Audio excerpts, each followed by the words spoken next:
Welcome everyone to a brand new episode of the Jams and Tea podcast, where we spin the jams and spill the tea. And today we're here, and today we're having a very special episode where we are going to cover the latest re-recording of Taylor Swift's studio albums. We're going to be talking about the most recent release, Red, parenthetical, Taylor's version.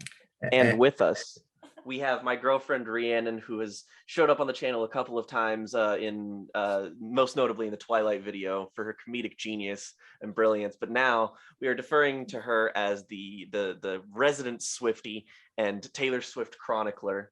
As well as, of course, we're joined by Tyler to talk about this. Yeah, I feel like there's a couple of things that we should sort of mention ahead of time as to why we're doing this. So one is obvious already, the fact that Rhea is kind of a part of the wider podcast family now and a huge Swiftie. So it would make sense that, you know, Rhea get formally kind of integrated into the podcast by talking about something that she's passionate about, which of course, you know, Taylor Swift. Doesn't get much more exciting than that. But also the fact that we have a podcast history with Taylor as well. Like we have reviewed her two most recent records of new material, Folklore and Evermore.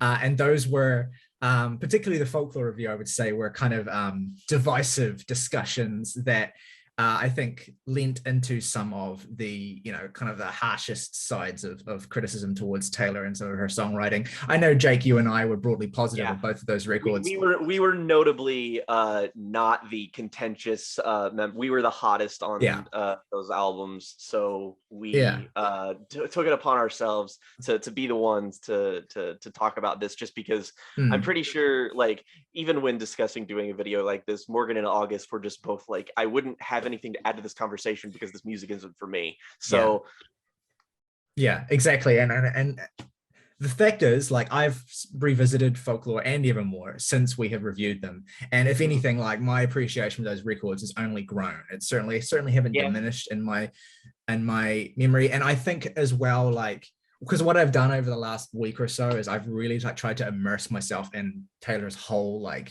catalog, like all of her records, like especially the early ones, which I didn't know as well, because I sort of got into, you know, when I was actually listening to Taylor Swift's music over the past few years, it's always been the more recent stuff, like always been the post kind of pop crossover stuff where she kind of, you know, and that's been more of the divisive music, and it's been the music that's been so like swamped in discourse whenever like Taylor is brought up, and in a lot of ways that's really, really unfair because it's taken away from the music and the songwriting itself. And obviously that was something that was so refreshing about Folklore and Evermore, was that, you know, those were records that we were able to approach kind of stripped away from a lot of Taylor discourse and just talk about them as singer-songwriter albums. And so ever since then, I've been wanting to go back to her early records, like her self-titled, Fearless, Speak Now, and Red, and like really like give those the time of day, because I knew a lot of the songs on them, but I'd never really spent proper time with them. And also, like, these re-releases that Taylor is doing, obviously a really great chance for, obviously really important for her personal narrative in terms of getting ownership of her music, but also like allowing each of these records to be kind of reassessed culturally, divorced from all the shit that was happening, you know, with Taylor as a personality when they came out, and let's actually go back and just listen to the songs. And of course, because of these re-recordings, they sound better than ever.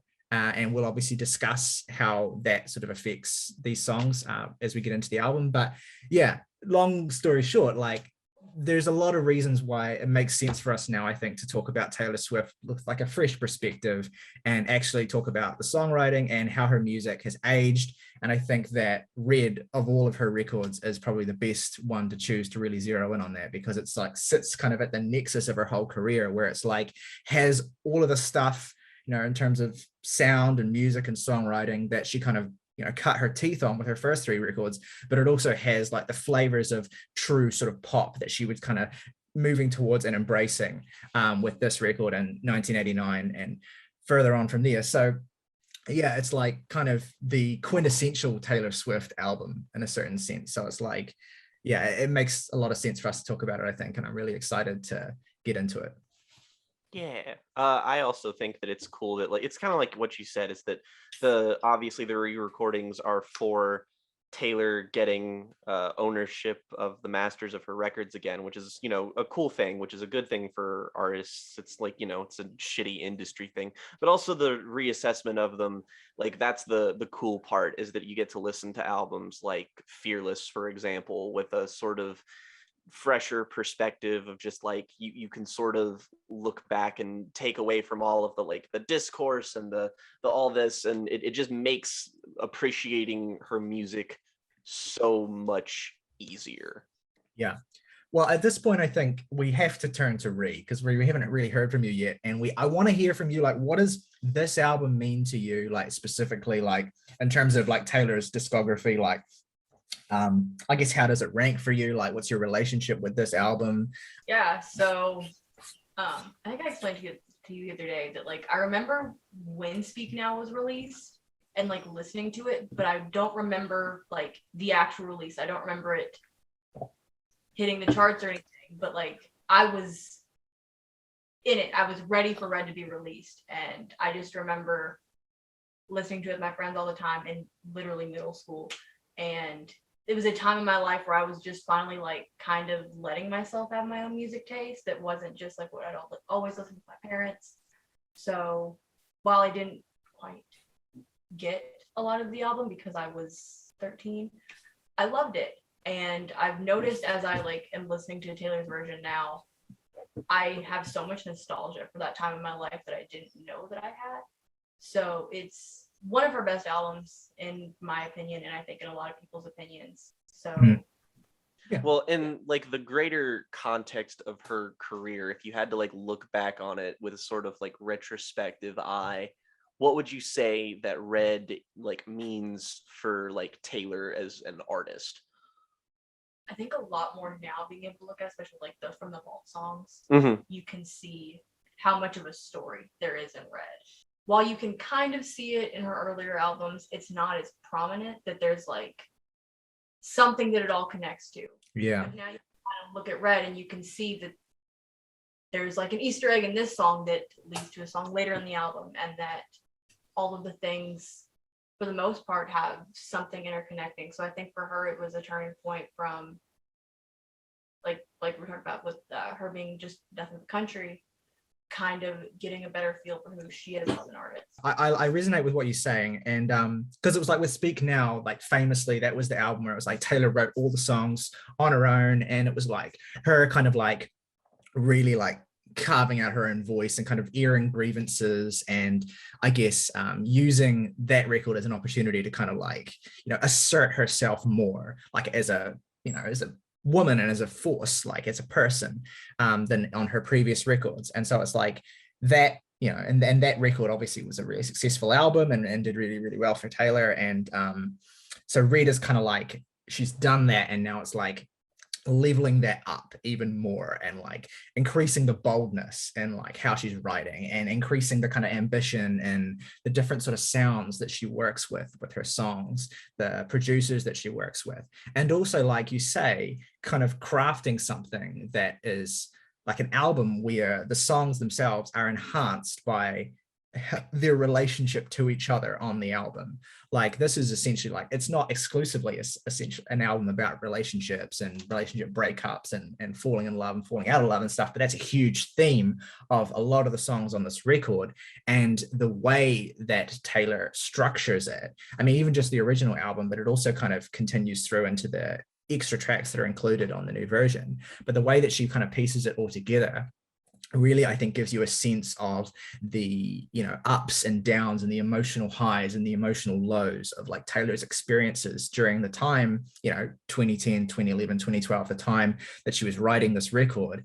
And like that, the way that the album kind of ebbs and flows through these like emotional lows and these emotional highs and these feelings of like hope and these feelings of like devastation, it really gives you like, I mean, for me as a listener, like listening to this record and experiencing those songs, like I feel kind of closer to Taylor than I have on any of her other records. Like I feel like I really like, she gets really, really, really, I mean, she was really, really good at doing this on Fearless and Speak Now, but she's even better here at like really writing in this way that's super emotionally potent, that really like puts you into the stories that she's telling, and she gets better at writing with detail as well about like specific things in her life. Like one sort of trope of pop songwriting is like it has to be as sort of vague and generic as possible so that it can apply to as many different people in as many different situations as possible.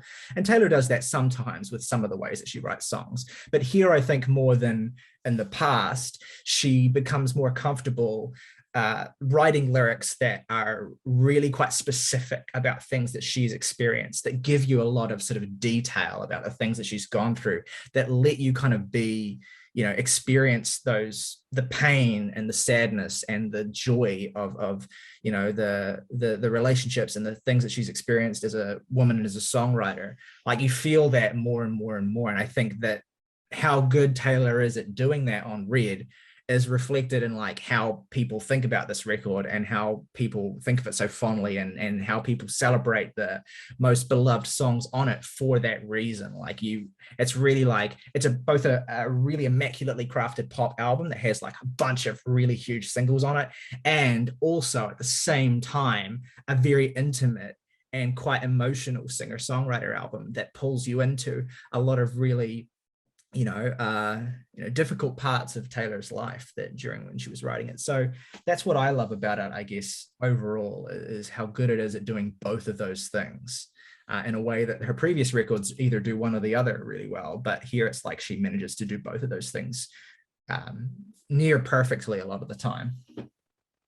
I'd say in retrospect, it's interesting looking at it too, and that like, not to demean the records that came before this or anything, but this feels like the first proper like album that she's released, whereas the other albums feel more or less like a collection of songs that may occasionally share some like themes or lyrical broad similarities and whatnot, but this feels like it is intended and structured and sequenced like it is meant to be an album experience. Like I'd say that albums like Fearless, for example, are particularly well sequenced, but I wouldn't say that that is an album that really benefits from its structure or thematic content in any way. And like, yeah, it's probably from her growing as a songwriter, but this feels like the actual arrival of Taylor Swift as like an artist.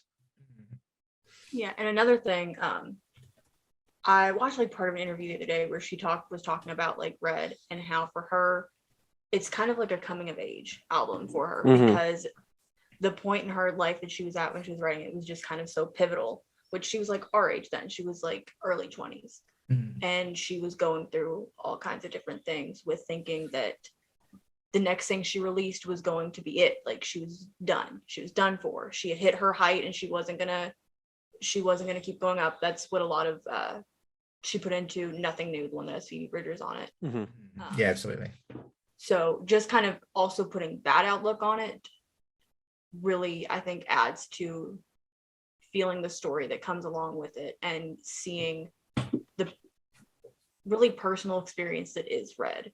Because like you said, it's more than just a breakup album. Like you can feel all the emotions that she's going through during that time of her life. And I now more than ever appreciate that, and I'm able to like recognize a lot of my own experiences, even though I obviously live a very different life than Taylor Swift in that album.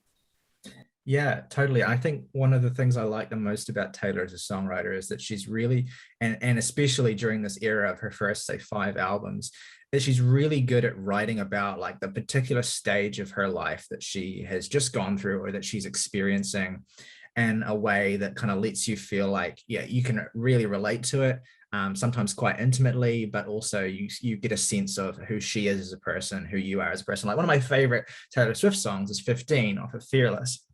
And that's just a song that's got so rich with kind of this beautiful detail about, like you say, coming of age, but it's an earlier sort of, it's more, I guess, awkward and adolescent time. Whereas when you get to a record like Red, and yeah, she's around the age that we are now, and you get her writing kind of quite potently about, it's not like, this is a song about being 20, whatever, although of course you do have 22.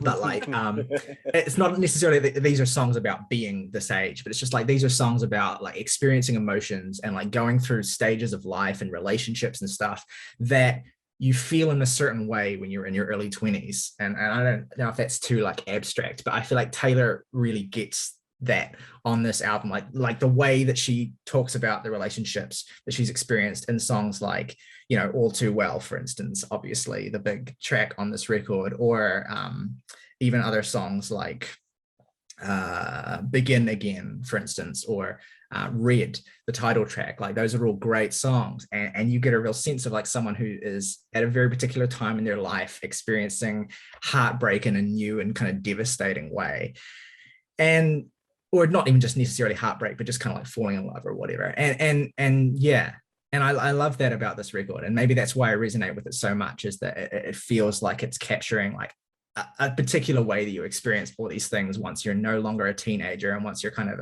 an adult and you're thrust into the world. And the fact that she's a mega global superstar doesn't detract from how potent that feeling is in her songwriting. Like you can still relate to her, which is, you know, a sign of any great songwriter.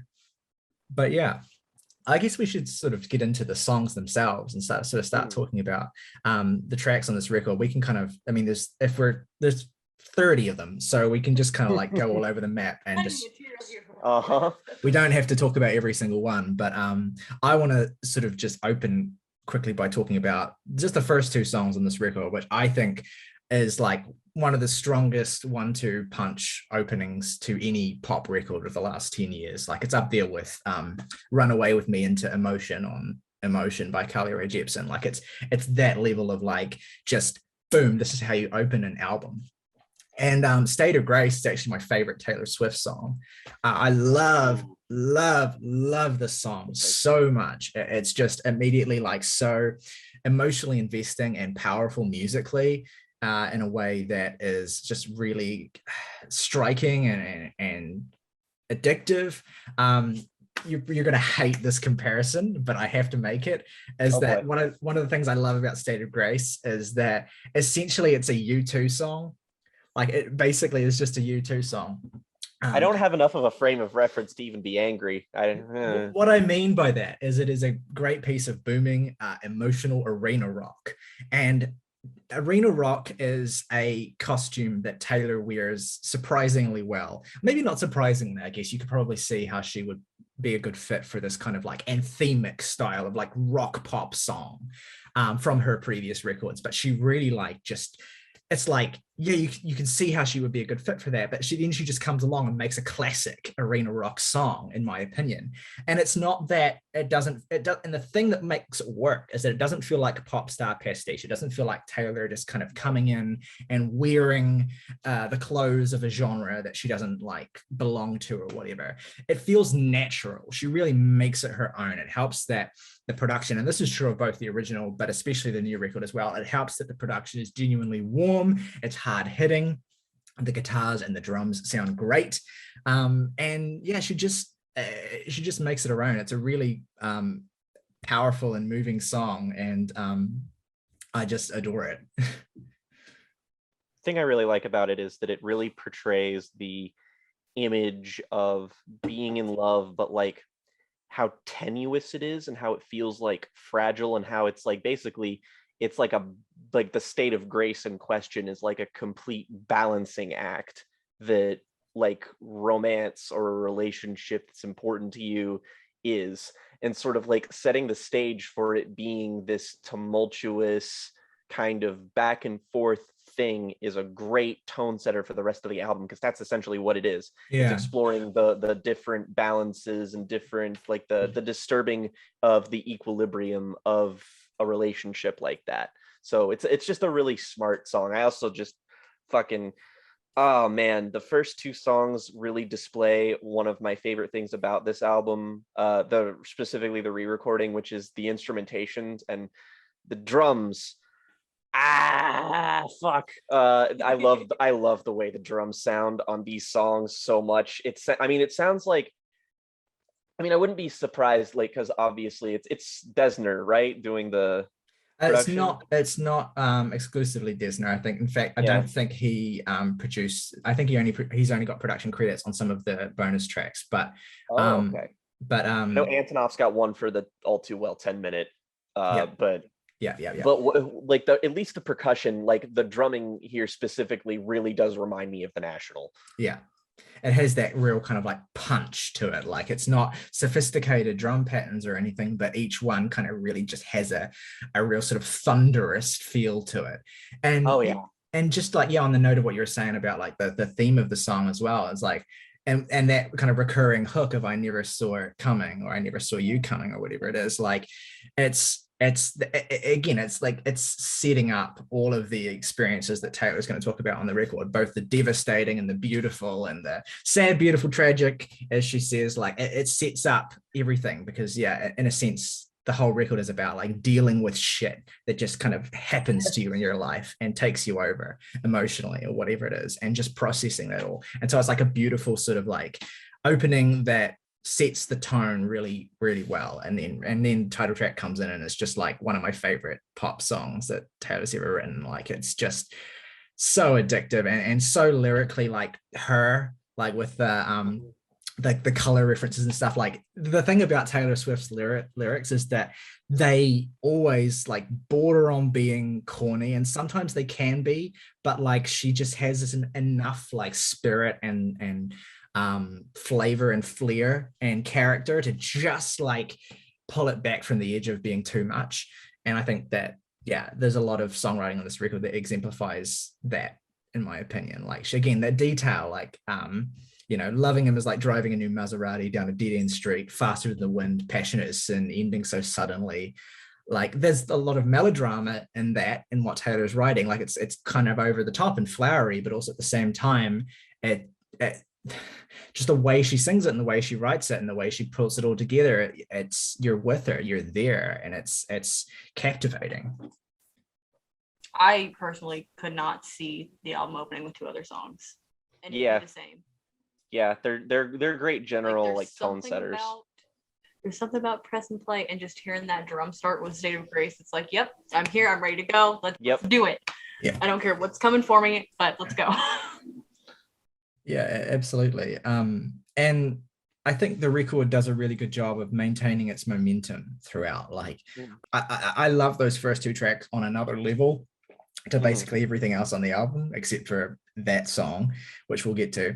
But that's gonna be its own fucking section. Oh yeah. But yeah, we will. Oh, don't worry about that. We'll be thoroughly talking about that. But anyway, yeah. So those two songs, admittedly, those first two are kind of like on this other, on a pedestal essentially for me. But crucially, despite that, I don't feel like the album really ever takes a step down. Like there are a couple of songs I don't like as much, but for the most part, I find this to be remarkably consistent, and I enjoy it more and more each time that I listen to it. Like even the songs that I initially thought were a bit lesser, like have these kind of hooky moments or like moments of like genuine emotional richness that get me. Like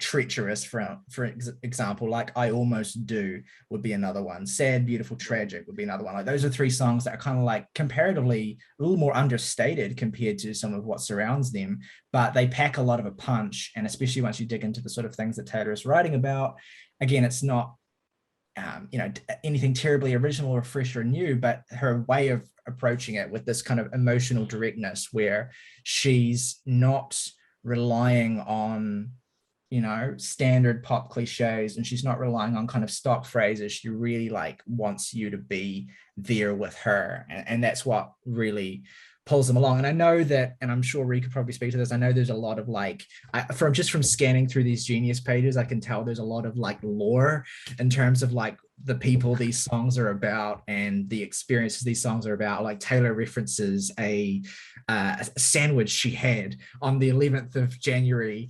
2011 or something, like, and I can't I can't dig into that too much, and I don't really care whether a song is about Jake Gyllenhaal, or whether it's about Joe Jonas, or whether it's about Harry Styles, or whoever the fuck it's about. That sort of stuff doesn't interest me as much, but I do enjoy, like, again, like I said, the level of detail that she gives you to convince you that like what she's writing about something that's real, even if it's entirely her invention. She's the way she writes and sings, like you believe it, you believe where she is, and you believe what's happening. And I think, I mean, look, we might as well just get into this fucking thing because we can't kind of dance around it. The apotheosis of all of this is All Too Well, which, you know, it's a songwriting masterclass. Like it's one of the greatest breakup songs of all time. Like, I mean, I don't know how it could not be at this point. Not even just because of how culturally huge it is, but just because like it's one of those songs that lives up to the hype.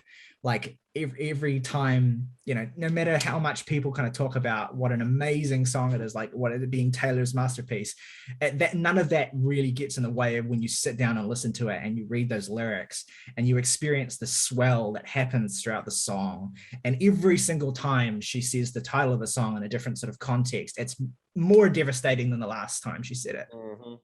It's just so fucking good and powerful and it just like it hits you like a punch in the gut. And I think it says a lot that about how much people love the song, about how powerful it is, that the mere thought of it existing in a form that's twice its length had people salivating to be suffering for twice as long. Like it's just that good.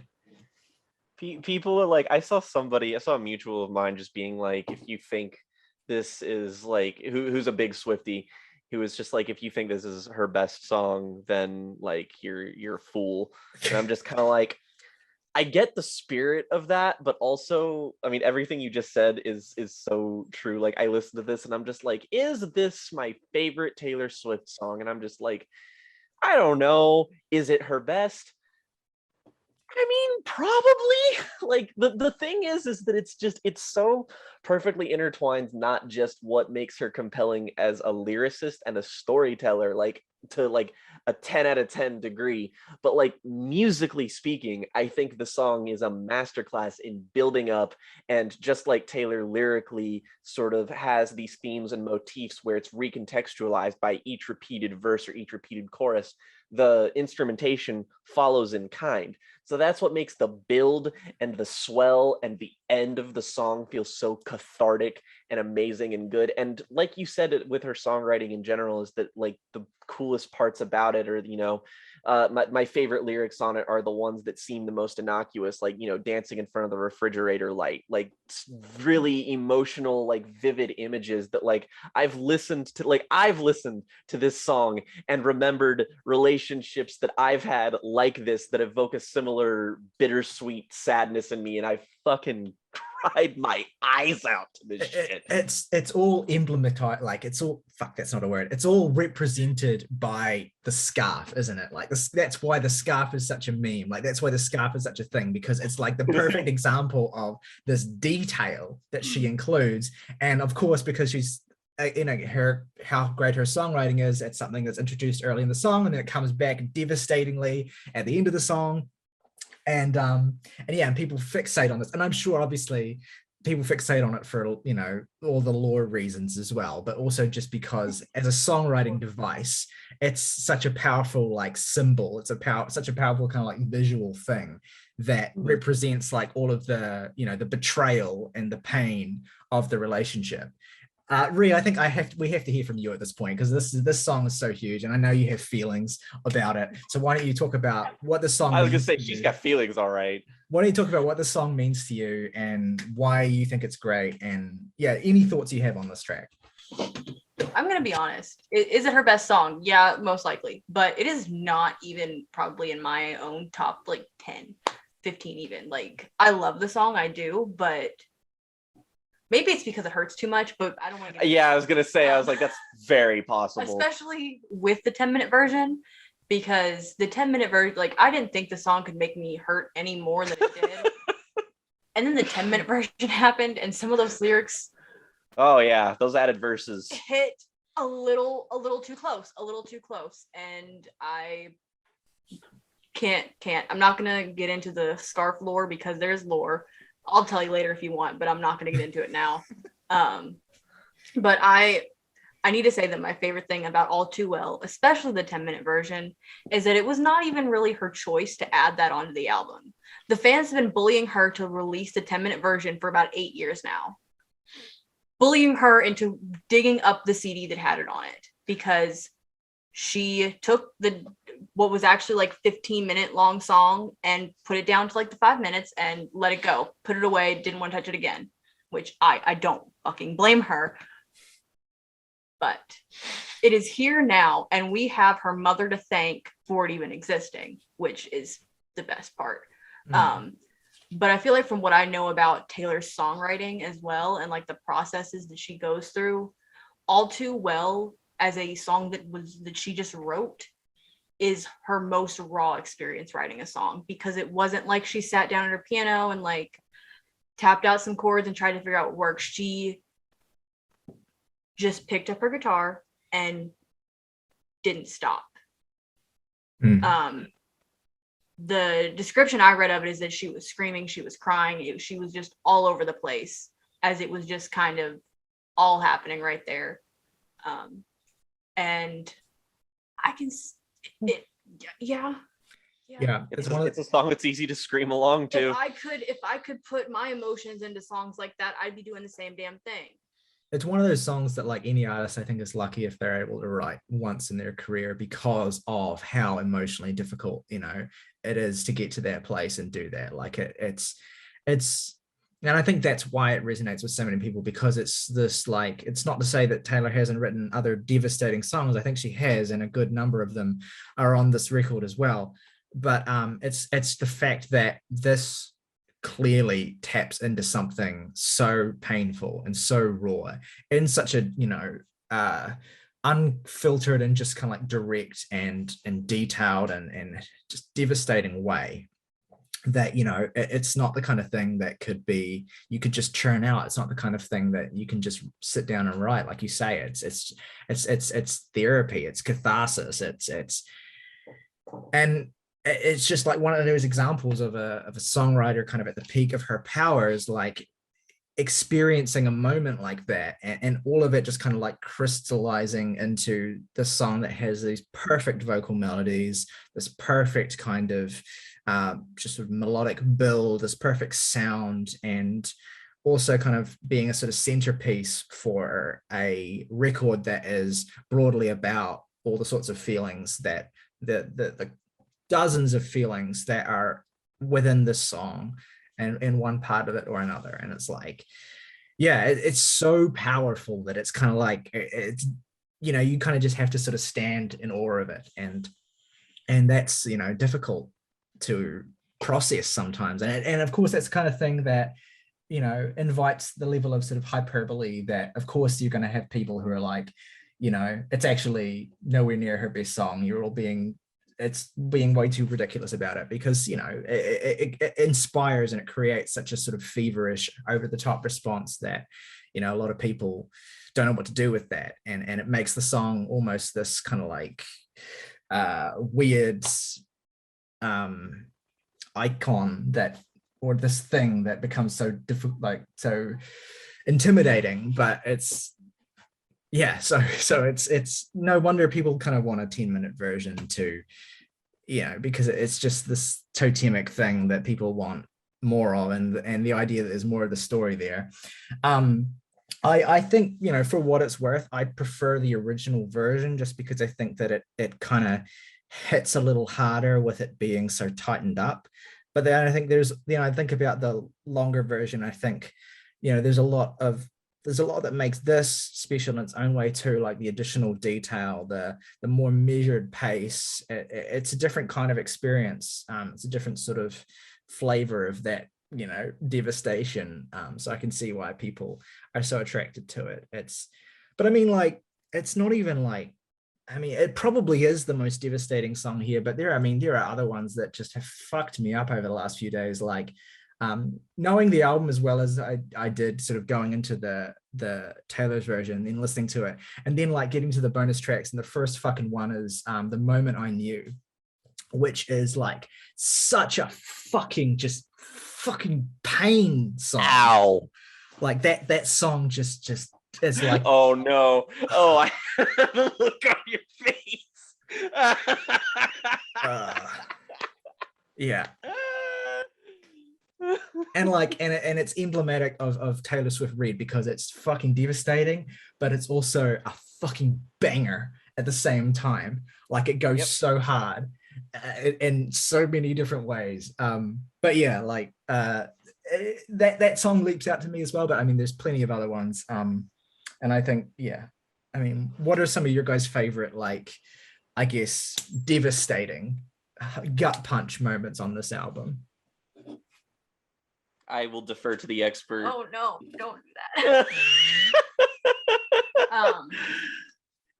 I think one that needs to be said, especially if I look down, like I was thinking about mentioning it, but I saw it there. I was like, okay, I have to talk about it anyways, is the fact that Ronan is featured on this album. Yeah, it was gonna be my pick. I love pain.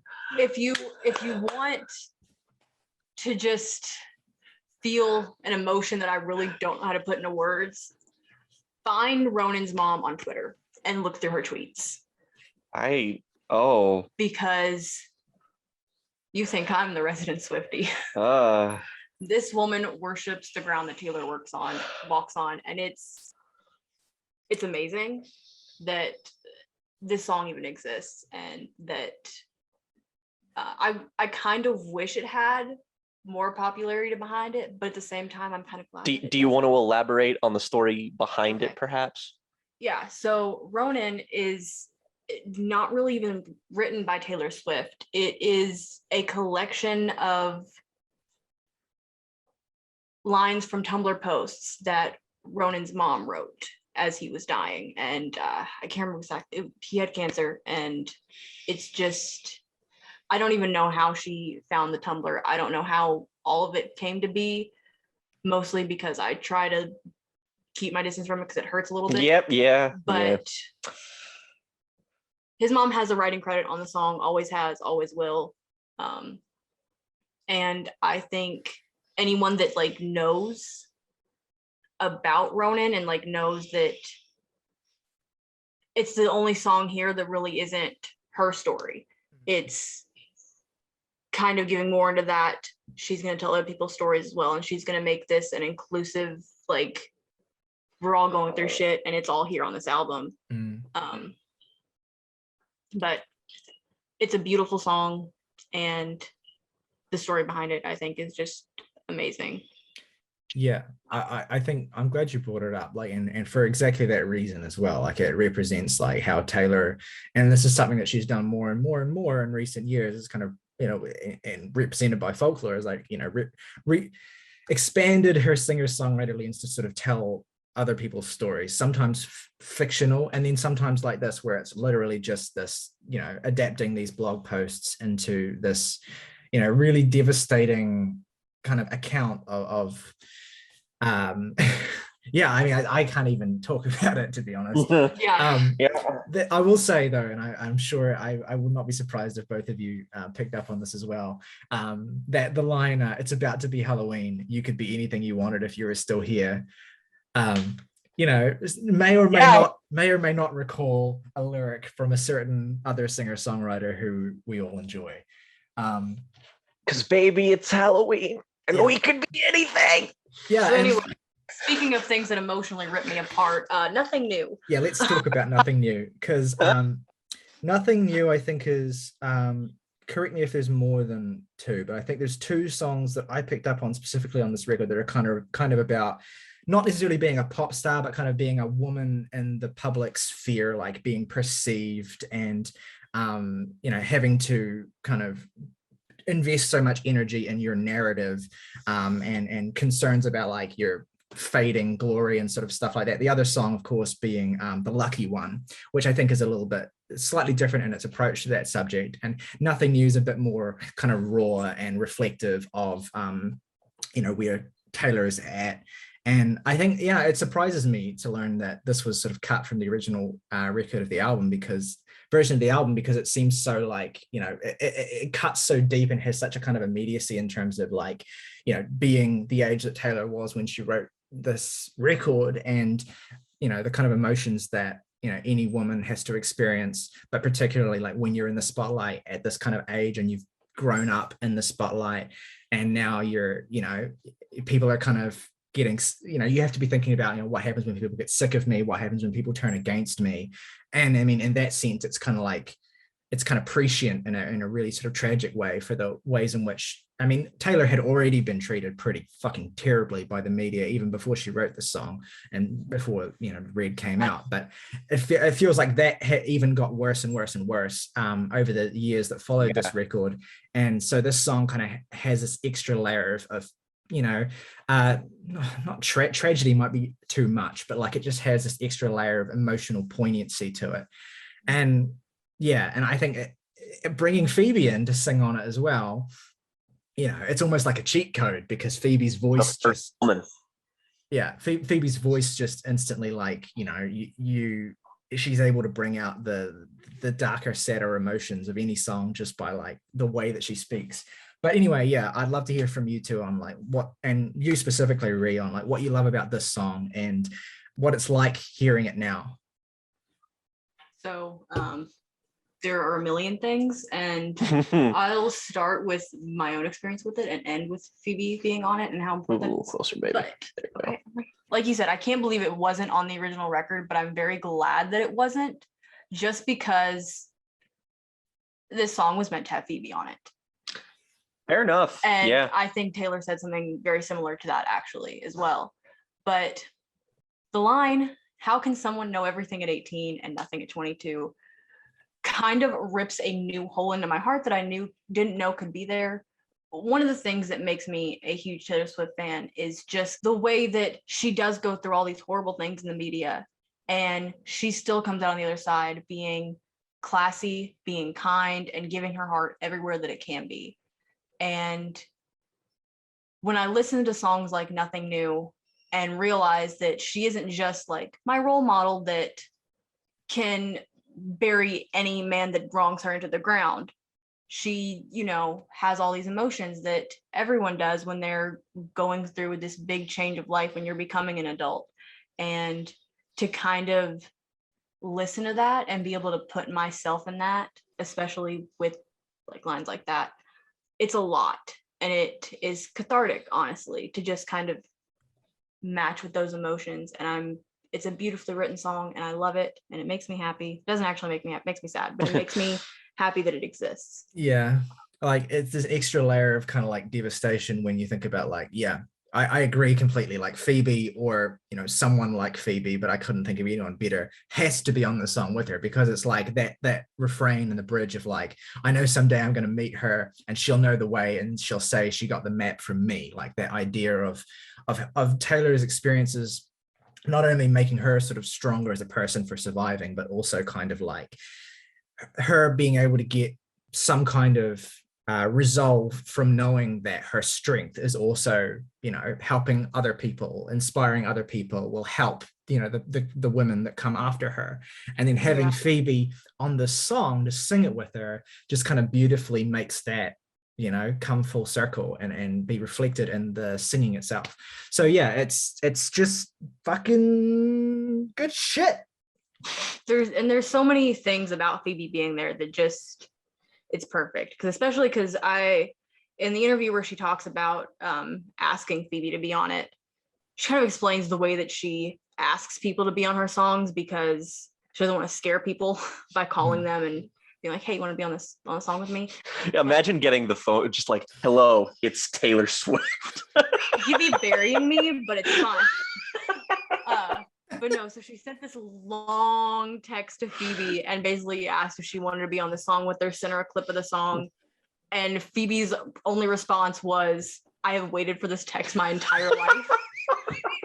Yeah. Which is not only the most Phoebe response I can think of to that text, but you too, bitch. Totally. But one more thing. The greatest part, which I know you've probably seen on Twitter at this point, is that while Taylor has had many female vocalists featured on albums before, this is the first time that on one of Taylor's own albums, she has featured an artist that has gotten a full verse and not just been backing vocals. And to finally break that like little curse that she had going on of not letting women sing anything, but for it to be Phoebe and for it to be just as perfect as it was. Yeah. The power. Yeah. Power. Yeah, I mean, between that and working with Aaron from the National, I mean, the indie kids have been eating lately. But He yeah, no, knows us. We are the target audience. I think like it's meaningful as well. Like the very first thing that Phoebe says on the song is, "How long will it be cute? All this crying in my room," which is like, you know, that's like a line that you can see resonating with her specifically, maybe even more so than Taylor, because like of the perception of who Phoebe is as a songwriter, like the sad girl songwriter, right?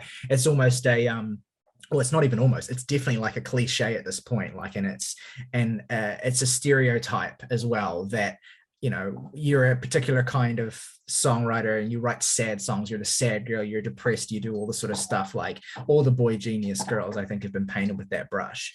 And like Phoebe coming and singing that lyric, like even if it was written by Taylor, Phoebe coming and singing that lyric, like it has such a kind of venom in it that it could only have, you know, if it were her singing it, because it's like it represents like, you know, her, you know, commenting on like the way that she's painted, like the stereotypes that songwriters like her are given because they make moody minor key music, because they, you know, sing openly about being depressed, because, you know, that's the focus of the music that they make.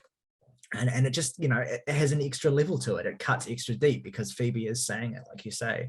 And you know, and you can imagine Phoebe, like Taylor in a certain sense, being consumed by like, well, I have to think very carefully about what I do next as a musician, because I need to think about not just what I want to do as a musician, but how is it going to be perceived?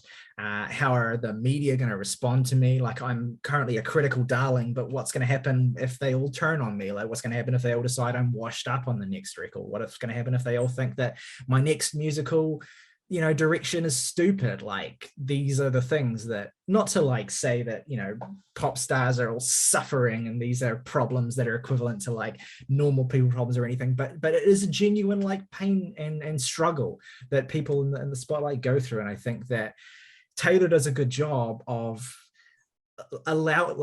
leading her listeners into that world, and I think allowing you to feel empathy for her. And I think a lot of people probably don't feel empathy for Taylor because they think that someone who's huge and, you know, world famous is, you know, above their empathy or doesn't need it, or in some way, you know, but actually, you know, there's a lot of reasons to feel empathetic towards someone like Taylor or Phoebe or whatever. And you know,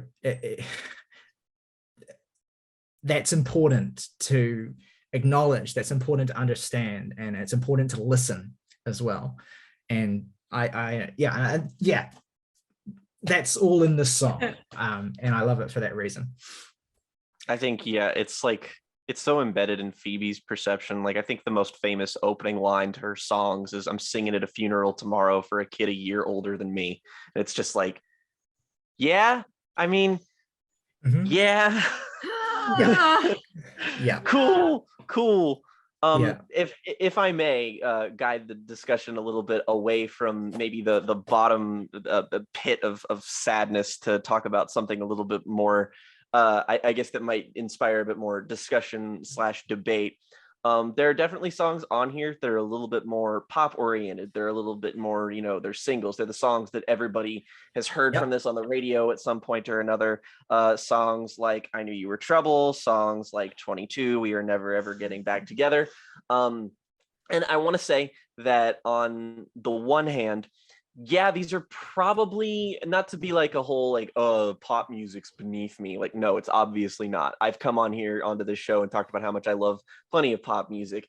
It's just that a lot of these songs tend to contain the things about Taylor that I connect with the least, where it's a bit more, where I guess it's not exactly it's still like a personal like sentiment, but it's expressed in a way that has a little bit less dimensionality, so that it can go for something that's a little bit like hookier and more upbeat and more like fun potentially. And I have grown to like some of these. I particularly am fond of the new version of I Knew You Were Trouble because of the instrumental changes. I always kind of found the instrumentation on the original version of that song to be kind of like thin and ill-fitting, whereas here it has a little bit more impact, and I feel like the vocal effects on Taylor's voice just sound better, and which I think that's an all across improvement, is that her singing voice is just better, and that now that she's re-singing all of these songs, I just think that the added depth of her new vocals is worth listening to the album again if you enjoyed it, just because of that. But I will say, I think that the perfect Taylor Swift album lies in if maybe you took these, at least for me, because, you know, I am that fucking, you know, indie kid who likes Phoebe Bridgers. If you maybe took these songs and replaced them with the songs like Ronan, or, you know, those songs that we talked about, and maybe sequence them in here a little bit, I would probably like the record better. And even though the energy of it would certainly be affected and the pacing of it would certainly be affected, I would still probably, admittedly, like it a little bit more. But that said, I don't think that these songs are bad or subpar for what they are. I think that like 22 especially is sort of like, I think, a necessary point in the album of just sort of like, you kind of need that to just sort of pick you up for the, because it is kind of a long album, like bonus tracks notwithstanding. I feel like you need a sort of a couple instances of just like, you know, like, I mean, even we talked about Phoebe Bridgers. It's just like, you have songs like Kyoto and shit, which, you know, you got to pick up the pace. You got to keep the momentum going. Yeah. No, I'm glad you brought this up, because I've been looking forward to talking about the pop songs on this record, because I actually, surprising even myself, am pretty much unequivocally a fan of all of them. And and there's like I don't want to. Okay, so part of it is what I kind of said earlier about how good sequencing is. So, like, for example, you have those, you know, those first two opening tracks that, you know, set the scene and let you know about the kind of emotional complexity of the album you're about to hear. In terms of relationships, you have songs like Treacherous and then I Knew You Were Trouble, which sort of, again, sort of talk about the you know, the knowing that something you're going to enter into could end really, really badly, and knowing that you're making yourself vulnerable, and you could end up regretting that, and you could end up in a lot of pain. Like those two songs building off of the first two songs feels like a logical kind of progression emotionally through the arc of the record, which again, that contextualizes Trouble really, really well, I think.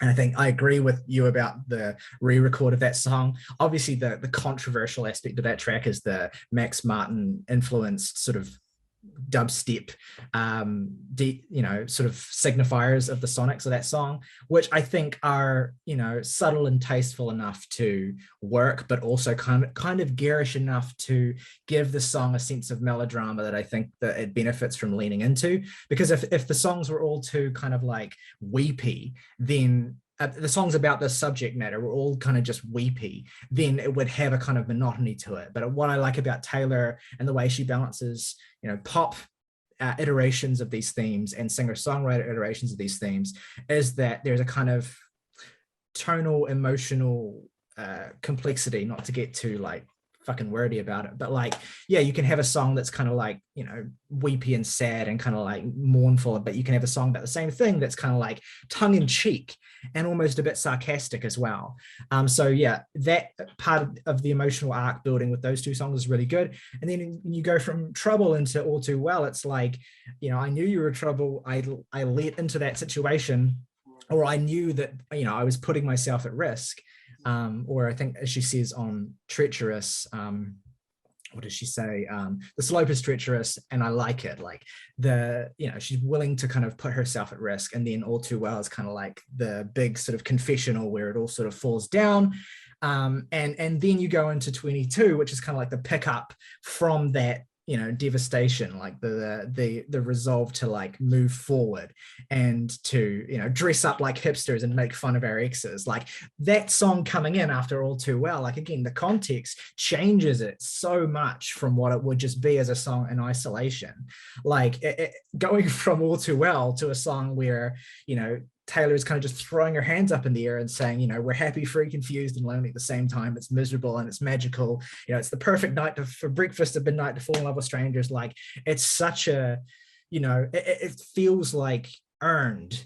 and real and like, you know, reflective of like the kind of stages you go through when you're kind of, you know, something, when you're going through some shit, like you want to exercise all of that and go, you know, so hard in the other direction away from it, and then you end up back in that darker place again because you go from 22 to like I Almost Do, which I think is a song that's grown on me a lot, one of the more underrated tracks on this record, where it's like, you know, again, you're back in that place of you know, emotional vulnerability, and you are still not able, like with 22 you've kind of gone away, you've pivoted away from, you know, heartbreak into trying to like, you know, convince yourself you're going to be fine, everything's going to be all right, and you party it all away. And then I Almost Do is the morning after that party where you wake up and you feel like shit, and you're like, I still love this person, I still need them in my life, I come so close to you know, just picking up the phone and you know,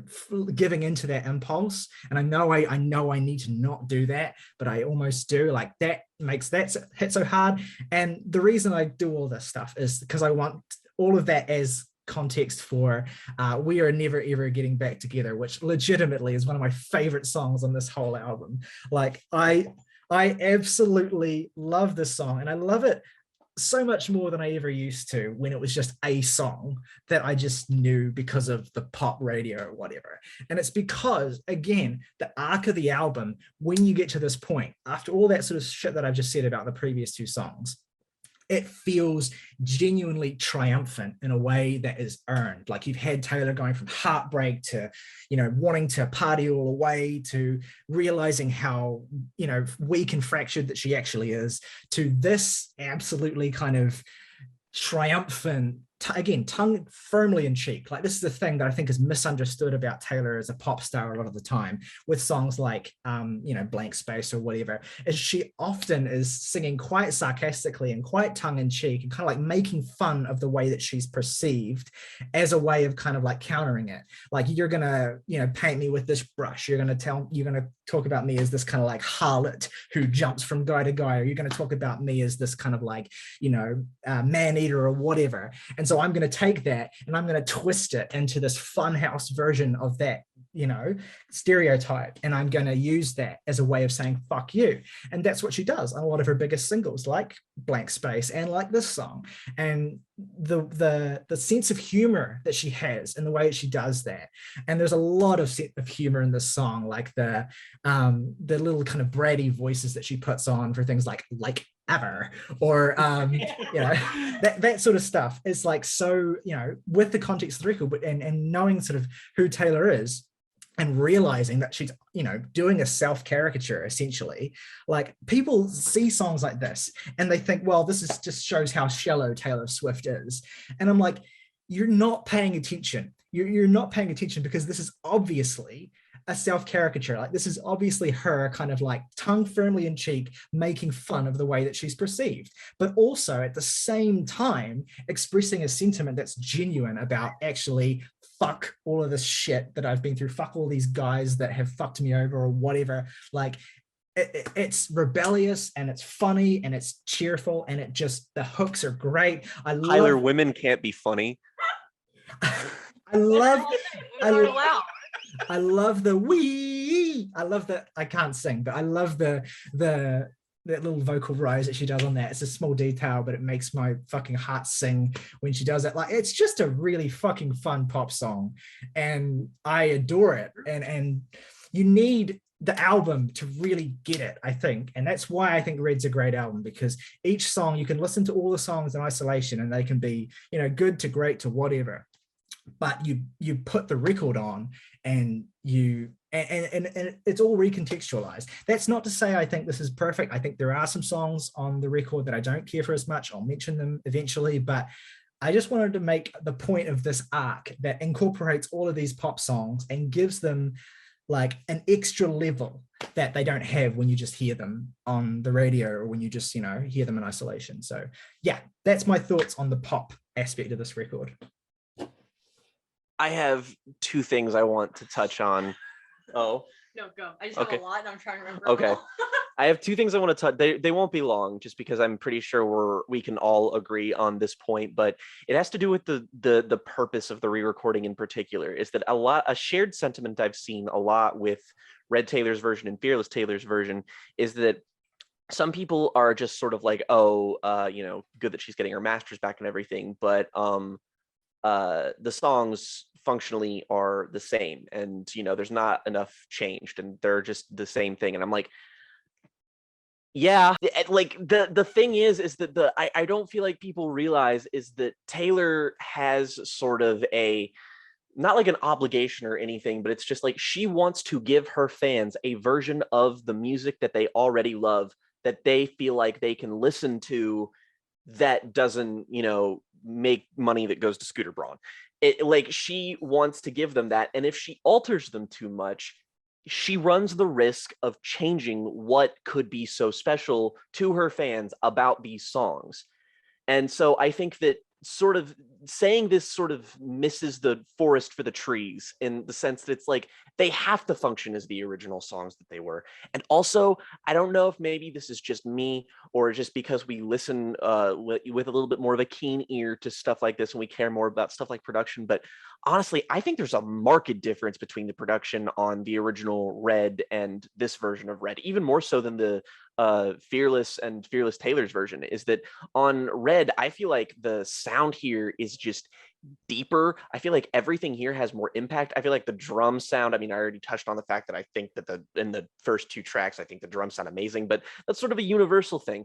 I think that, again, I mentioned the vocal effects on some songs, I think, just sound better. But I mean, you can hear it in stuff like All Too Well. Both versions of it have things that are changed from the original version. And I think it's universally changes that are for the better. They are subtleties that I think benefit the songs in greater ways. And I think that it's it's subtle, but it's in a way that you can appreciate it for being better, but also it's not different enough to the point where the songs function differently as songs.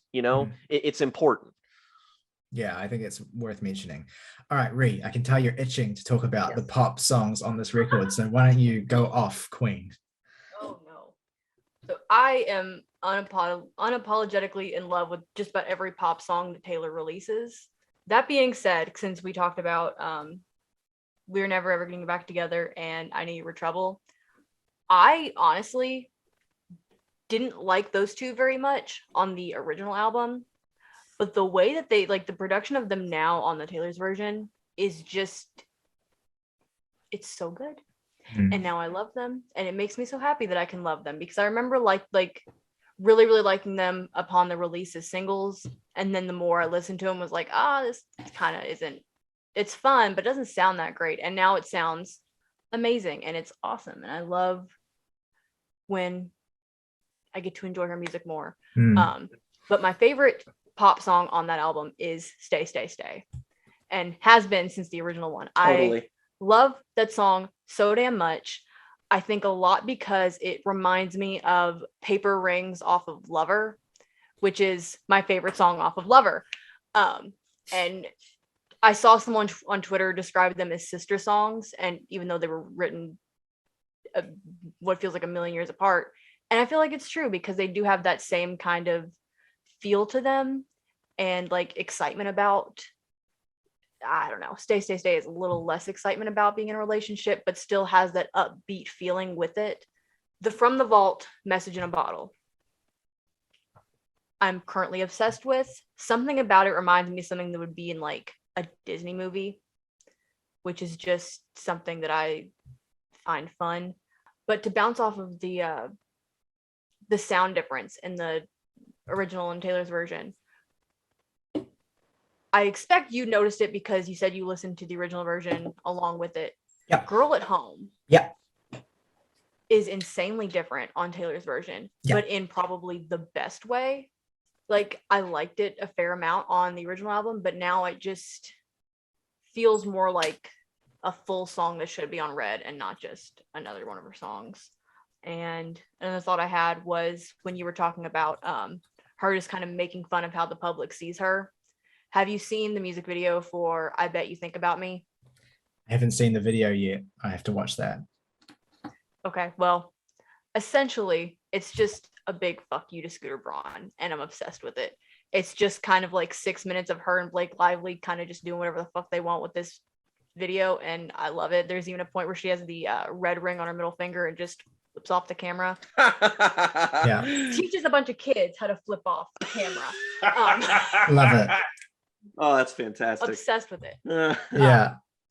But I think that just another thing is just kind of her, like, especially because the end of that song is basically just saying that, oh my God, she's crazy. She wrote a song about me.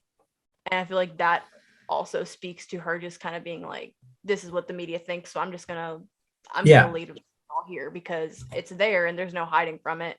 Yeah, absolutely. She does that. She leans into that more and more on the on 1989 and Reputation as well. Like she had that really kind of snarky and smarmy sort of like fuck you attitude.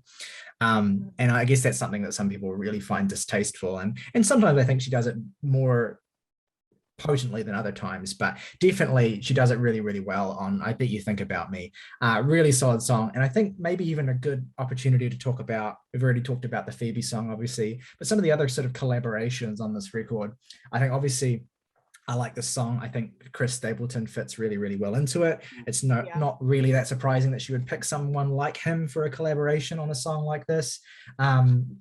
Fits in with the sort of, Nashville lineage that she's from. But I also want to talk about the two songs featuring Ed Sheeran on this album, which, look, I'm going to say this up front. I dislike Ed Sheeran. And I know that's not like a hot take. I know a lot of people kind of don't like Ed Sheeran and kind of, he's almost like, a target, a pop target to kind of like throw shit at now. But I want to say that I actually like both the songs that he contributes to here. One in particular being Everything Has Changed, which is actually, again, one of my surprise highlights from the original track list of the album. Again, think it sounds much better, although not that different, but still like better on the rewrite.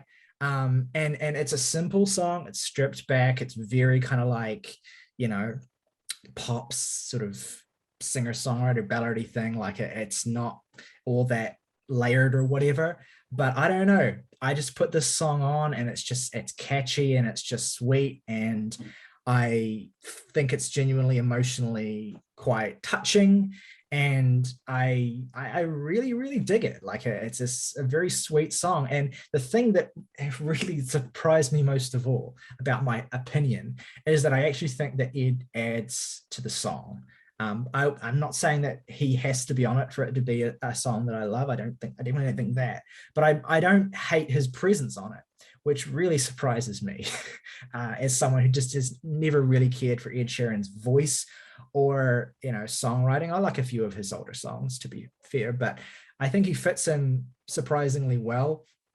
The other song that he's on, Run, is not quite as memorable. It's sort of one of the less sort of substantive bonus tracks, but I don't know, I still find myself enjoying it more and more each time I hear it. It's just, again, really sort of simple song, but again, they both do what each of them does so well. Like, again, I think that's why I like Ed Sheeran on these songs, is that he's not doing, like, what he does best is what he's doing on these songs. Like, it is this sort of simple, tuneful sort of love song thing that's not like, when he's working with kind of garish pop synths and shit, like I could go without hearing any of that ever again.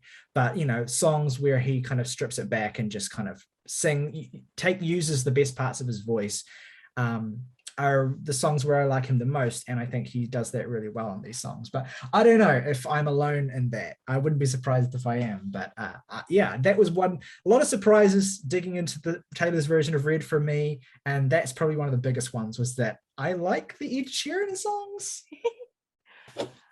You're not alone. I have always liked Everything Has Changed. Again, it sounds much better now, but there was a point in my life where I did listen to quite a bit of Ed Sheeran, but that was more when he was, like you said, doing like the strip back kind of like actual like singer-songwriter stuff and not all the pop synth bullshit that he got into later. Yeah. But Run, I feel like if I listen to it a few more times, I'll grow to like it. It's okay. It's probably one of the lesser songs on the album. It's an entirety for me. Yeah, but fair it's enough. not bad. Like I was like when I saw Ed Sheeran on there twice, I was like, well, we're gonna have the fun song again, and then hopefully not a dumpster fire. But Yeah. it's good. But everything has changed. I love it, and the music video is super cute for that one too. I remember Yeah, that one. agreed. Yeah, no, everything has changed. Definite surprise standout for me. Jake, what do you think? Anything you want to add on Ed Sheeran? Definitely the least hot on Ed between the three of us, and Yeah. like it really boils down to the fact that like I actually do agree with the sentiment that it's like he is doing what he does best, which makes him, it's like Ed at his most tolerable. Like I don't hate his singing voice or anything. Like really a lot of what I dislike is just when he went in the like the pop sheen that he has is just not a particularly like good set of clothes for him to wear, which you know he's not wearing here, so that's fine. However, I can't escape the notion that it's just like on the one hand it's like, yeah, you should retain all the things that made the songs good before and keep everybody, but also if these songs wouldn't be improved by, you know, maybe Sure. hiring another one of the Boy Genius girls to sing it instead. I don't know, maybe That's a cheat code. That's a cheat code, though.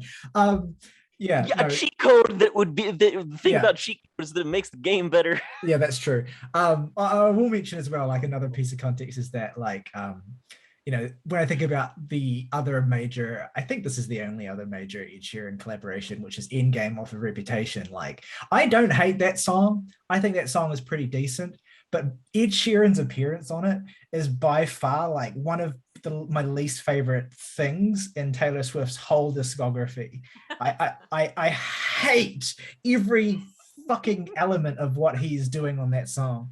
And so that was really like influencing me going into this, expecting to hate it. And it's like the difference between what Ed does well and what Ed does badly is the difference between Everything Has Changed and Endgame.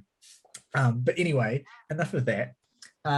If I may get a little bit more critical, I guess, my least favorite song on, oh no, actually not my least favorite song. There's two that I kind of don't care for as much.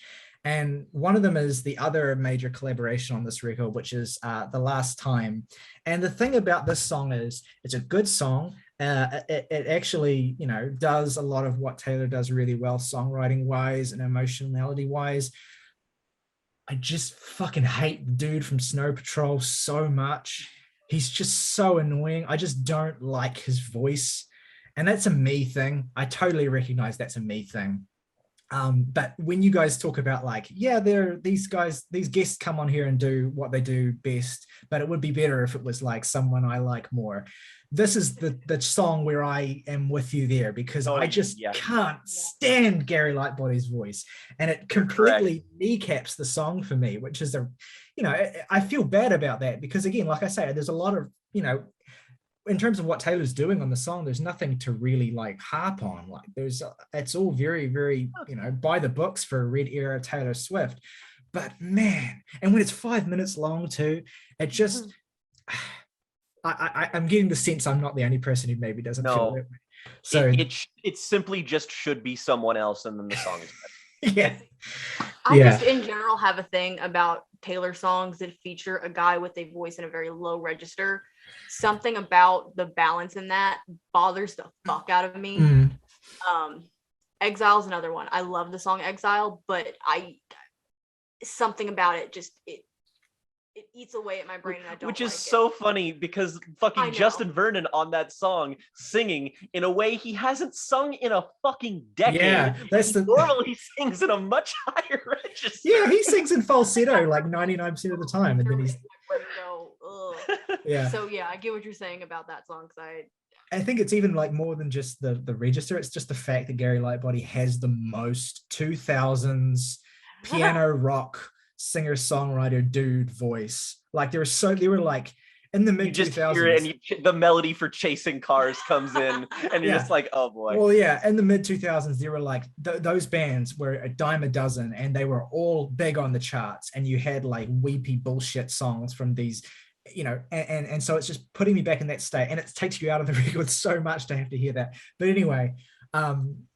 yeah, that's that's it. The only other song I don't really care for as Worried. much is, and probably my least favorite, is Starlight, which I think it's Oh just man, I was worried you were gonna say that. I really like that song. look, it's just kind of a bit rote for me, and it's the song where, and it is definitely, I'd say the most marked production improvement on the record is between the original and re-recorded versions of Starlight, because to me, Yeah, the that's original fair. Starlight is the most dated sounding song on the Yes. original Red. And look, so it's definitely improved on the re-record, I think, because a lot of that kind of cheesiness in the production is sort of carved away. But again, it's not a bad song. I don't think there's a single bad song on, across all 30 tracks. There's nothing remotely approaching bad, but this is the most kind of mediocre thing here, I think. And the whole like inspired by a photo of Ethel and Bobby Kennedy, and like it just like leans into the most kind of like 50s 60s retro shit that I just find kind of repellent personally. Reminds me of Lana Del Rey, which is not to say the song sounds like Lana Del Rey, it doesn't, but the whole like glamorous 40s 50s shit, I don't care It for it. would bother me if it sounded like Lana Del Rey, but fortunately, Taylor Swift does not sound like she has taken abundance of Zoloft before singing it. Yeah, that's true. So, What it sounds like is, it sounds like a fucking year 7 disco, which I think is like 6th grade for you guys, like disco track that would play at like a at a disco, and I don't know, it just reminds me of like a particular young time being like a little kid, and it just has that cheesiness to it. Yeah, to me though, what it sounds like is, it sounds like a song that would be on one of her earlier albums, and I just kind of like the harkening back to that. I really like the guitar solo part near the end too. I just think it's a very catchy, very like, it's a really elemental, really simple song. There's nothing particularly complicated about it, so I can certainly understand why you would have the thoughts on it that you would, but there is something that's just very simplistic that I really, really enjoy about it. yeah. I don't know. She does that little like, the 50s kitschy thing. Like, it's not the last time she would do it. She does it on The Last Great American Dynasty too. But Yeah. But that's the thing, is that on songs like The Last Great American Dynasties, that I think she does it really well. So I agree, for the record. Like, I think that's a great song, and definitely one that has more kind of, I mean, the thing about Starlight, this isn't necessarily a bad thing, but it is kind of a throwaway song. Like, it's kind of just a novelty track really for the record. And that's, again, nothing necessarily wrong with that. It just means like I resonate with it a little bit less. Whereas a song like Last Great American Dynasty, that's Taylor in full sort of singer-songwriter mode, telling quite a potent story with kind of visible three-dimensional characters. And so they're just different types of Taylor Swift song, I guess, in their construction, even if the iconography speaks to an interest that she's always had. Look, I don't dislike it. It's just kind of like, it's a 16-song album, and I think if Starlight and The Last Time were cut, it should have been a bonus track. Like, well, especially when you have so many. Again, I want to talk about some of these bonuses as well. So many tracks and the bonuses that I absolutely love. Like I mentioned, The Moment I Knew, which I think absolutely should have been on the album, even though it would have made it like 10% roughly more devastating to listen to. I love that song, and also like, the description of her, being sort of abandoned at her 21st birthday party by he who shall not be named.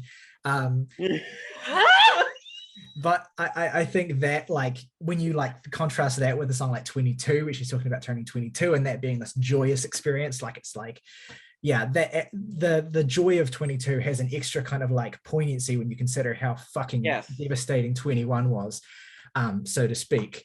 So yeah, I really love that song. Come Back, Be Here as well. Oh, I love the song. I love it so much. It's just everything I love about Taylor. It's one of 2 songs across the whole record that is co-written by Dan Wilson of Semisonic. The other song, the other song being Treacherous. And Dan is a co-writer on both of those songs, and he's one of those figures like the dude from what's that other like 90s band who did You Only Get What You Give. What band was that? I can't not. He's one of those dudes who's like that guy who in the band that did You Only Get What You Give, who like had a big hit with his band and then went away and became like a behind the scenes writer guy who would collaborate with pop artists and help them write songs. And like he, obviously these are Taylor's songs, but he has, you can sense the imprints of him in some of the writing and some of the production as well. He also is credited as the producer of those two songs. But anyway, yeah, really great track. Love it. Love the kind of aching emotional tone of it. Again, you've already mentioned Girl at Home, and that and Message in a Bottle both being produced by the Swedish dance producer Elvira, I think. Again, Girl at Home being radically changed into a song that I like a lot more now. Very catchy. I will say this is one of the most like stuck in my head songs of the record, just because that hook is so like sticky. But I really dig it. Some other, I'm just mentioning these in passing, and you guys can touch on them as well if you want. So other songs I really enjoy from later on. I really dig Babe, which is again, like, talk about collaborators who I typically hate. This song was co-written by Pat Monahan of Train. Oh no. And yeah, look, all I'll say is good job he co-wrote and didn't like guest sing, because that would ruin it. But it's a really good song. I really love the "what about your promises" thing. That just gets stuck in my head a lot. And I dig that track a bunch. Yeah, reading through the production credits are quite funny when you start hovering over them and seeing who these people actually are. Another real sort of deep cut fave of mine is Forever Winter. Forever Winter, which, yeah. Is co-written by Mark Foster of Foster the People, another pop band songwriter who works behind the scenes with solo artists a lot of the time. And that's a really strong song. I really, really dig it. And it's kind of quite, not that devastating songs are or like dark songs are unusual for Taylor on this record, but there's a kind of tone to it in the way that she sort of sings about this lover that she's concerned about. It has this real kind of like gravity to it that makes it quite hard hitting, and you get a real sense that it's not just kind of like a cheap sort of he's troubled and I'm worried about him, but like there's a real sense of of some kind of pain that they're both experiencing and struggle within their relationship because of what he's going through. And yeah, and then the song, when she says, he says he doesn't believe anything much he hears these days, I say believe in one thing, I won't go away, like that, really hits. Like it really hits. So yeah, I love that song. And I didn't mention this either, but a couple more songs I'll just shout out from the original record that I've always loved and sound just as good here. I mentioned sort of Begin Again, which I was surprised to learn was actually the second single from this album, believe it or not. But is a great closing track for the original record, really powerful, really potent. Again, brings things kind of full circle back to the opening track in terms of like that being about the uncertainty of the future, being potentially like terrifying. And at the end of the song, it's kind of like, there's a comfort in starting over and embracing, whatever will happen. I think that's a beautiful song. And I also want to shout out another deep cut from the original record that I love, being Holy Ground. Yeah, there we go. Love the song to bits. Just really, really catchy. And I love the production on the song, particularly from Jeff Basker. Like, it has a really unique kind of hard-hitting sound. Yeah, so that's just my kind of scattered thoughts on certain songs I didn't get to mention. But yeah, you guys can shout out songs if you want. Like, there's so much here. But I think I've basically touched on everything I really like. Forever Winter, I like it. I like how honestly, I think it's one of her like most vocally dynamic songs. Like, there's some really tough to nail down melodies in this that she just absolutely nails, and she just kind of changes up the delivery on a bunch of spots. And there's like a part where like these sort of like horns kind of crest in the background of the mist, makes it sound really like Baroque. Like, oh god, it's a fucking amazing song. I feel like if you took like, and for as much as I did like defend and like the song, like, replace Starlight with this song, yes, that's the ticket. Just on the note of Holy Ground, again, something I just noticed is, and part of the reason why I like the production so much is that the guy who produced it, Jeff Basker, is actually typically a hip hop producer. So it has a bit more of a kind of hard hitting punch to the instrumental that I find really attractive. And again, speaks to some of the broader influences that Taylor would start to incorporate into her pop songs much more boldly on 1989, which I know we have spent a lot of time talking about Red, but I'd love to have an excuse to talk about that record sometime as well, because I have a lot of thoughts on that too. Drop it, Taylor. Yeah, exactly. We need to wait for the 1989 Taylor's version because Taylor Swift retrospective. Let's fucking go. Yeah, I mean, I mentioned on the podcast last weekend like how I listened to the Taylor version of Fearless, and I was kind of like stunned with how much I loved it.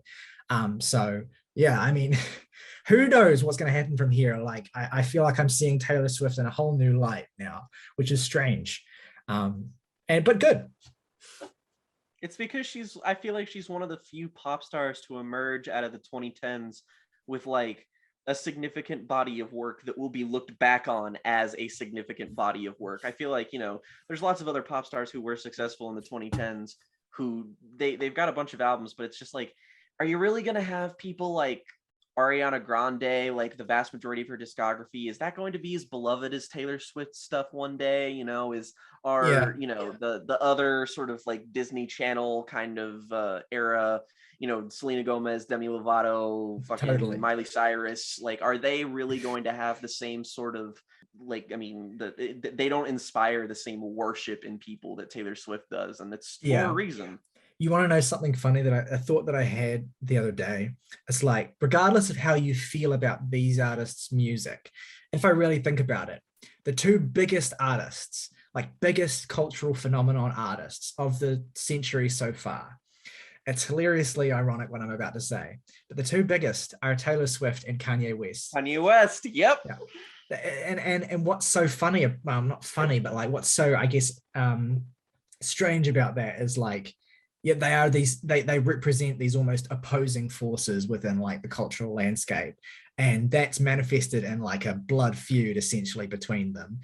And, that's not, for the record, obviously not Taylor's fault in the slightest, but didn't ever interact. If that thing never happened, this statement would still be true. Yeah, exactly. But the artists they've become, and like what I mean by like cultural phenomenon is that everything that they do, like, and what I mean in terms of biggest artists rather, is that everything they do, regardless of whether you think it's good or not, matters in a cultural sense. Like every album they do has some kind of cultural impact that ripples outwards in a way that most, even really big artists, like even people like Adele to a certain extent, who would also probably be up there in the top 10 biggest artists of the last 20 years, doesn't quite have the same level of when she does something, it changes the musical landscape. Whereas Taylor and Kanye both do. And I think that if you're to talk about the points in their career that represent the kind of cultural nexus of that, you're to talk about My Beautiful Dark Twisted Fantasy, and you're to talk about Red. And so it's funny and interesting how they have kind of had this weird sort of tandem trajectory, despite being these kind of like opposing forces that represent like this kind of like dichotomous, 180-degree parallel from each other. And they both released 2-hour-long albums this year. Yeah, I mean, yeah. Anyway, that's probably as much as they need to be discussed together for today. But yeah, Rhi, anything else you want to touch on with regard to like songs on this album, or anything about the album that we haven't talked about yet? Not really, like that we haven't like talked about, but I want to come back to like the importance of her re-recording these right now, because the masters to these songs have been sold without her knowledge twice, and she tried to buy them herself. I didn't know that. But Scooter Braun wouldn't even give her price. He had them on sale, but not to her. So when he sold them to the current people that have them, Shamrock or whatever, he told them that they weren't allowed to contact Taylor about it, and that he was to continue to make profit off of the music that she already produced for X amount of years. So Taylor was going to work with this new company that had bought her music without her knowledge until she learned that he was still going to be profiting off of it. And that's when she was like, would have been fun, but that sucks. I'm going to fucking prick. I'm still going to re-record my music. Your masters are no longer going to have any meaning by the time I'm done. Bye. And that's just queen shit. Honestly, yes. And like she even posted like the email that she sent back to this company after they like let her know that they had bought all of her fucking music without her knowing that it was up for sale again. Like I think my favorite part about her and this process that she's going through is how kind of transparent she's being about it, and how out in the open, like she wants people to know, like she even said in an interview once that most of your favorite artists don't actually own their music. And so the fact that hers has been like dangled above her head for so long, and her finally getting this opportunity to reclaim it and kind of show all of her fans and show the music industry and show all the people who look up to her that you can overcome the way that people treat you and you can still come out on top, I think is just so fucking important, especially just like being a woman and growing up in this fucking society. It's so important to have role models like this, because when I was growing up and watching Taylor Swift, she was still the quiet girl that almost got pushed off stage by Kanye West. And she wasn't making these big power moves until I got older. And now like it's still good to have that to look up to, but I just think it's really important that like now she is this huge person in music and in the industry, and just she's so powerful and constantly doing everything she can to like just show who she is and that she's not giving up. I think it's just so important, especially for like younger girls to see and be able to like resonate with, like especially like I know it's a very unpopular pop song, but The Man from Lover, it is an important song. Even if it's not a perfect song, it is an important song. And I will end my spiel there. But one of the things that makes me the biggest Taylor Swift fan is just her as a person and how willing she is to overcome everything that is put in front of her in the public's eye without shame. And that's important to say. I'm glad you brought it up, I think, and a good place to really wrap things up. One more thing I want to mention on that note is like, it's important, what Taylor is doing is important for all of the reasons that you've said, but also like, because she is one of the biggest artists in the world, like the ripples from this and the effect that it will have for future artists in terms of their autonomy and their control of their music is going to be huge. Like this is still such a new process that we can't really see it yet, but it's going to have a massive impact. I think that is reflected in the fact that UMG, Universal Music Group, this is news that just came out the other day, they are changing their sort of contract rules, I think, so that artists have to wait longer now to be able to re-record their own music, which sucks. But what that is showing indirectly is they're scared of this, like that they're scared of artists having more control over their music, of artists having more ownership over their music.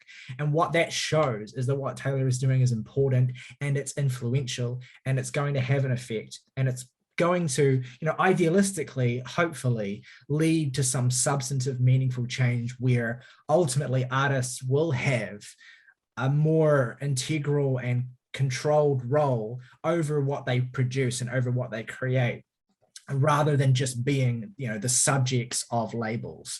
Like, hope what Taylor's doing, and I get that it's idealistic and we won't know exactly the full scope of the effect, until long into the future, but what she's doing represents, a whole sort of change in the way in which artists are thought about in relation to their work by, people higher up, by labels and stuff, like, and it's getting the people involved and caring about that as well. So you're having that strength in numbers, you're having strength in her audience saying, we're not going to stream the original versions of these albums because we're not going to be, allowing the people who own those versions of those albums to profit. We're actually going to, it's actual action that people are taking en masse because of Taylor's power and influence and effect.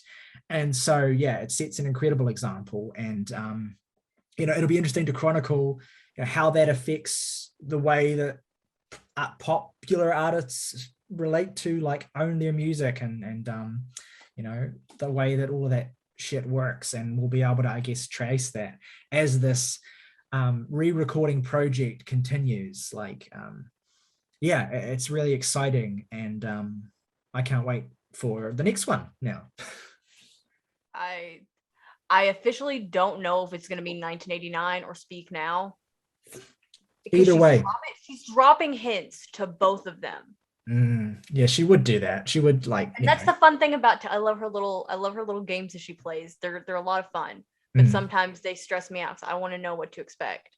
Yeah, but the most recent like examples of like her switching, because she was doing like full Gears till 1989, because she dropped Wildest Dreams as a single, but she's never released a single for Red Taylor's version, which she did with Fearless. So it was kind of weird. But she did that. And then when she posted the signed Taylor's version CD or signed Fearless CD, she made it $19.89. And then God. No. The red signed CD was 2010, and that's the year that Speak Now was released. She put it in purple font. Classic. Love it. I love that. That's so fucking cheeky. We'll see what happens. Either way, I like both of those records a great deal. So I think that we can keep doing this as each one comes out. Really cool, really awesome. Good job on the album, Taylor. Taylor, if you're listening, I will fight Joe Alwyn to the death. Jake Gyllenhaal, your days are numbered. If I see him in the street, it's on sight. I'm sorry. I don't care how good Zodiac is. I for one am happy for a queen in a stable relationship. We stan. Anyway, favorite tracks and ratings. Fuck yeah. Oh no. Jake, why don't you go first? Gonna be basic bitch and definitely say that one of them is All Too Well. I'll pick Forever Winter as like because I'm doing it from all 30 tracks. I'm not doing it from just the fucking original ones. And I will say